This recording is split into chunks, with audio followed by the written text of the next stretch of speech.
дар саҳифаи навбатии ҳазор китоб мо ба шумо дар бораи китоби ҷалоликромӣ бо номи «Ман гунаҳгорам» маълумот медиҳем. китоби номбурда аз тариқи муассисаи нашриявии Маориф соли 2019 нашр шудааст. китоб аз 240 саҳифа, яъне 15 ҷузи чопӣ иборат аст. саҳифаҳои дарунии китоб якранга буда, муқовааш ранга мебошад.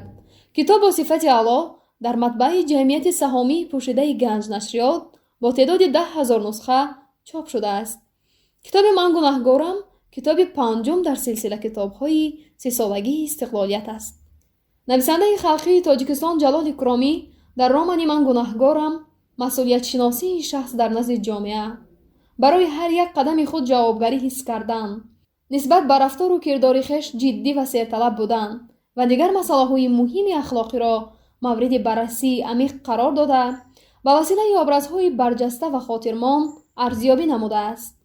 сабки ҳикояпардозӣ дар асар ҷолиб буда, ҷаҳони ботинии персонажҳои мусбату манфӣ дар маркази тасвири нависандаи боистеъдод қарор гирифтааст.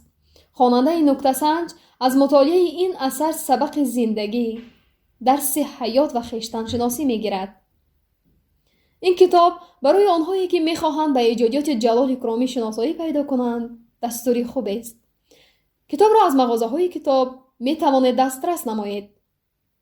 ҷалол икромӣ нависандаи халқии Тоҷикистон, барандаи ҷоизаи давлатии Тоҷикистон ба номи Абу Абдуллоҳи Рӯдакӣ буда дар шаҳри Бухоро таваллуд ёфтааст. соли 1928 донишкадаи муаллиминро хатм намудааст. муаллифи романҳои Духтари оташ, Шодӣ, Ман гунаҳгорам, Зоғҳои бадмур, Хатлон, 12 дарвозаи Бухоро, Тахти вожгун, қисса, намоишнома, филмнома ва ҳикояҳои зиёд мебошад.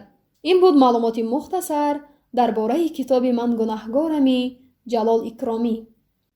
новобаста аз тазодҳои зиндагӣ бо шумо танҳо китоб ҳамнишину ҳамсӯҳбат аст.